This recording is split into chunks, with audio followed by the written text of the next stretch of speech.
Bismillahirrahmanirrahim. Assalamu alaikum. I hope you all are fine and staying safe and happy. I am your geography teacher, Ms. Farheen, and I welcome you all to your geography class. My dear students, as you know that we are on unit number 2, that is water sources and management. So my dear students, quickly pause the video and open your books. I hope everybody has opened the book. So now let's quickly move forward towards the student learning outcome for today. So my dear students, आज का student learning outcome क्या है? That you will be able to explain different types of precipitation.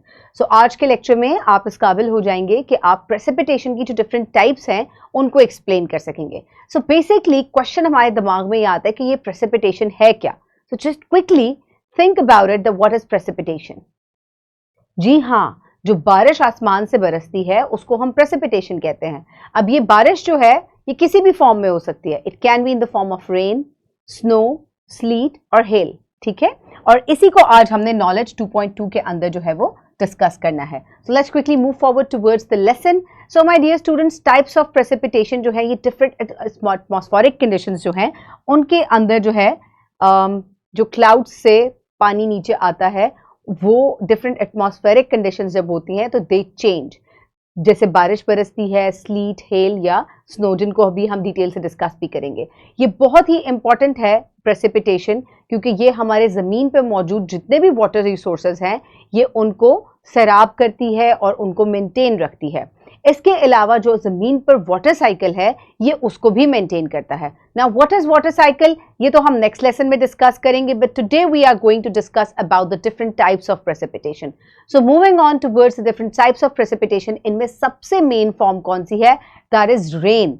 यानी कि जो पानी आसमान से बरसता है, क्लाउड्स जो है बनते हैं और फिर उनमें जो है वो जितनी भी यहाँ से ज़मीन से एवापोरेशन होती है, वाटर वेपर्स ऊपर जाते हैं, दे फॉर्म द क्लाउड्स और उनसे जो है वो बारिश बरसती है. So this is the basic form of the precipitation. और बारिश जो है ये बहुत इंपॉर्टेंट है, एग्रीकल्चर के लिए बहुत इंपॉर्टेंट है. इसके अलावा जो जितने भी रिवर्स हैं ये उनको मेंटेन रखती है, उनको फ्लोइंग कंडीशन में रखती है. सो रेन इज़ एक्सट्रीमली इंपॉर्टेंट. इसके अलावा जो टेम्परेचर है ज़मीन पर ये उसको भी रेगुलेट करता है. So moving on towards the next type of precipitation, it is snow. Now snow is also a type of precipitation, लेकिन यहाँ atmospheric condition जो है वो change हो जाएगी. So snow forms when the atmospheric temperature is cold enough for water vapors to crystallize directly into crystals.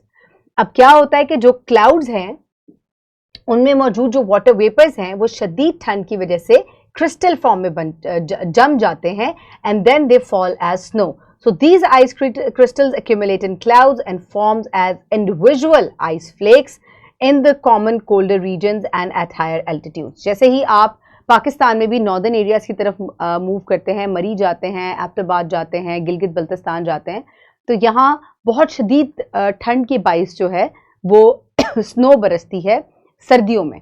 Why? Because of the extreme cold temperature. Okay, now moving forward towards the next type of precipitation, it is sleet. Now this is a very interesting kind of precipitation. अब ये कैसे होती है, कैसे बनती है? Let's have a look. So sleet is a mixture of rain and snow. It occurs when raindrops freeze into ice pellets before reaching the ground. Sleet usually falls during winter storms when the temperature fluctuates between freezing and above freezing. So my dear students, क्या होता है कि जो बारिश है वही जो है वो जम जाती है. उसमें से कुछ हिस्सा जो है वो रेन ड्रॉपलेट्स का होता है और कुछ जो है वो स्नो का होता है. Why is that? क्योंकि फ्लक्चुएशन है टेम्परेचर के अंदर. Neither it is too cold to freezing, या फ्रीज होने के बाद ये फ्लक्चुएट होके अबव फ्रीजिंग चला जाता है. तो इस फ्लक्चुएशन की वजह से बारिश जमती रहती है और लिक्विड फॉर्म में आ जाती है और इसी तरह से ये एक मिक्सचर बना देती है और कुछ हिस्सा बारिश का बरसता है और कुछ उसमें से जो है वो स्लीट का बरसता है. Now that is snow. ठीक है, do not mix it with the hell, क्योंकि नेक्स्ट जो कंडीशन है that is hello. Now what is hello? जो ओले, सिंपल जबान में उर्दू में अगर हम कहें तो जो ओले आसमान से बरसते हैं उनको हम हेल कहते हैं. अब ये कैसे बरसते हैं? Let's have a look. So hail is a type of frozen precipitation that forms in severe thunderstorms with strong updrafts. As raindrops are lifted into colder regions of the atmosphere, they freeze into small ice pellets the updrafts carry these pellets higher where they can accumulate more layers of ice resulting in larger stones.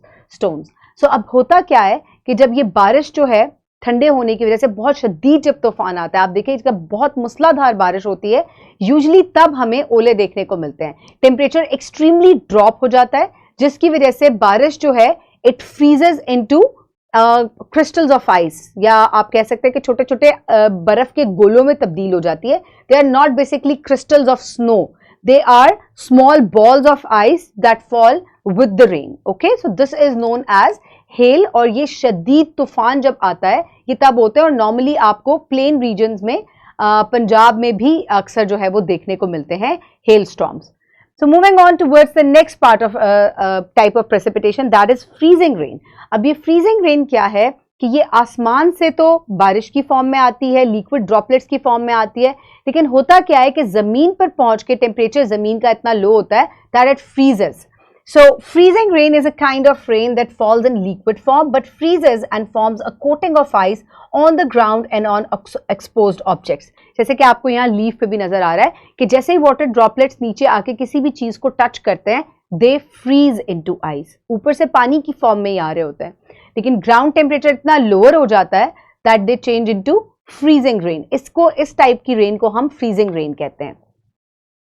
Now moving on towards वायाग्रा. अब ये क्या है? This is a very different kind of rain. अब ये कैसे होती है? Let's have a look. So वायाग्रा फॉर्म्स व्हेन रेन और snow falls, sorry, this is virga, forms when rain or snow falls from clouds but evaporates before reaching the ground. This happens when there is a layer of dry air beneath the clouds that causes the precipitation to evaporate before it can even reach the earth's surface.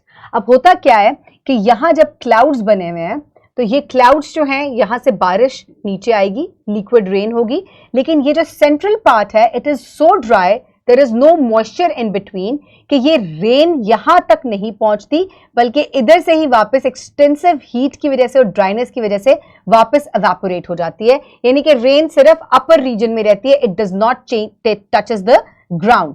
सो इस तरह की precipitation को हम विर्गा कहते हैं. और इसकी example ये जो पिक्चर है ये कैलिफोर्निया में की पिक्चर है जहां पर ये एक कंडीशन जो है वो पाई जाती है that due to extreme dryness in the atmosphere. देखिए कि एटमॉस्फेरिक कंडीशन बन गई due to extreme dryness in certain part of the atmosphere the clouds let the precipitation to downfall हुआ, बट क्या हुआ कि यहीं से ये वापस एवापोरेट हो गई.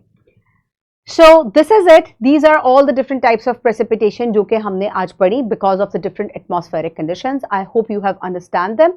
Now pause the video and quickly finish the worksheet. I hope everybody has finished the worksheet. Now let's quickly move forward towards the homework. In your homework, you will complete activity number 2 given with the different types of precipitation. You will also complete exercise A MCQ number 3, exercise B question number 3 and exercise C question number 2. So this will be your homework practice. So you will complete it at your homes. My dear students, I hope you have enjoyed today's lesson about different types of precipitation and you are fully now able to explain these types of precipitation. Keep everybody around you safe. Have a good day. Thank you so much and Allah Hafiz.